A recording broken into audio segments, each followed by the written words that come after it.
अमेरिकी company Twitter ने भारत के साथ ऐसा किया और इसीलिए ट्विटर लगातार सवालों के घेरे में खड़ा रहा।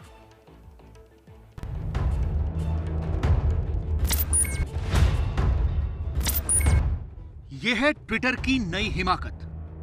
यह पूरी दुनिया का नक्शा है, लेकिन ट्विटर ने इसमें भारत के नक्शे को गलत दिखाया है।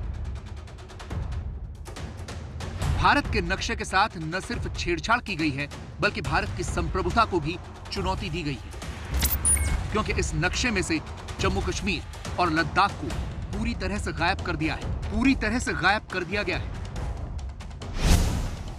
सही नक्शा भी देख लीजिए। इस नक्शे में जो जम्मू कश्मीर और लद्दाख आपको दिख रहा है, उसका एक हिस्सा पाकिस्तान के कब्जे में है और दूसरा अक्साई चिन पर चीन ने कब्जा किया हुआ है।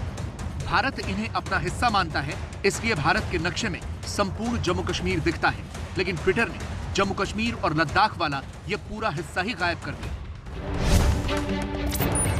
असल में ट्विटर की वेबसाइट पर एक करियर्स नाम का पेज है और उसी में उसने यह बताया है कि पूरी दुनिया में उसके ऑफिसेस कहां-कहां हैं। भारत में 3 जगह दर्शाई गई हैं, दिल्ली, मुंबई और बेंगलुरु, और उसी में यह गलत नक्शा दिखाया गया है। यह अपने आप में बहुत ज्यादा अपमानजनक है।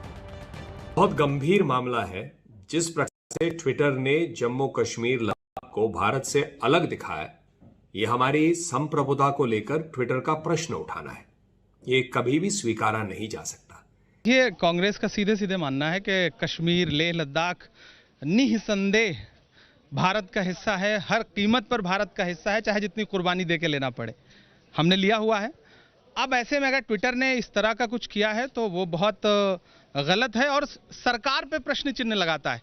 मैं तो सरकार के मंत्रियों को जब ट्विटर से अपने ब्लू टिक के लिए और अपने अकाउंट के लिए लड़ते हुए देखता हूं कि मेरा अकाउंट 1 घंटे के लिए सस्पेंड कर दिया गया है, तो मुझे लगता है कि दरअसल सरकार के मंत्रियों का काम सिर्फ अपना ट्विटर अकाउंट देखना है, देश का अकाउंट देखना नहीं है।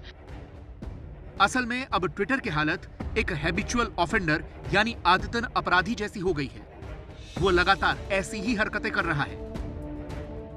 ऐसा पहली बार नहीं है जब ट्विटर ने भारत के नक्शे के साथ छेड़छाड़ की हो। इससे पहले नवंबर 2020 में भी ट्विटर भारत के नक्शे के साथ छेड़छाड़ कर चुका है और तब लद्दाख को चीन का हिस्सा दिखाया था। उस वक्त भी भारत सरकार ने कड़ी कार्रवाई की थी और ट्विटर ने माफ़ी मांगी थी। लेकिन एक बार फिर से ट्विटर वही गलती दोहरा रहा है। पर सवाल यह है कि इसका इलाज है क्या? ऐसा क्या करना होगा जिससे ट्विटर का इलाज हो पाएगा? साइबर एक्सपर्ट्स ट्विटर की इन हरकतों का परमानेंट सॉल्यूशन बता रहे हैं। पहली कमजोरी तो ये है कि जो भारतीय नक्शे का जो डिजिटल फॉर्मेट में जो प्रस्तुतिकरण होता है, उसके लिए संसद में एक कानून बनना है जो पिछले 5 वर्षों से नहीं बन पाया, वो पेंडिंग है। उस कानून के तहत ऐसे प्लेटफॉर्म्स को, क्योंकि ट्विटर के पहले दूसरे प्लेटफॉर्म्स ने, गूगल वगैरह ने भी ऐसी कार्रवाई की थी, और अगर आप भारत के बाहर जाएं तो ये सारे प्लेटफॉर्म भारत के नक्शे को गलत तरीके से दिखाते हैं। इसलिए इन कंपनियों के ऊपर डिजिटल प्लेटफॉर्म्स की जो जवाबदेही है वो सही तरीके से तय करनी चाहिए, तभी इस तरह की चीज़ों का परमानेंट सोल्यूशन होगा। रीसेंट एक्शन जहां पे उन्होंने हमारे देश के नक्शे को अलग बताया है जम्मू एंड कश्मीर से, तो ये जो एक्ट है ये क्रिमिनल ऑफेंस है। अगर आप देखें तो हमारा जो क्रिमिनल लॉ अमेंडमेंट एक्ट है 1990 का, उसके हिसाब से कोई भी इनकरेक्ट डिपिक्शन अगर होता है मेरी इंडिया की इंटरनेशनल बाउंड्री का, तो वो एक कॉग्निजेबल ऑफेंस है, वो एक पनिशेबल ऑफेंस है जहां पर आपको सजा मिल सकती है। सजा मिल सकती है, ये आपने सुना एक्सपर्ट क्या कह रहे थे।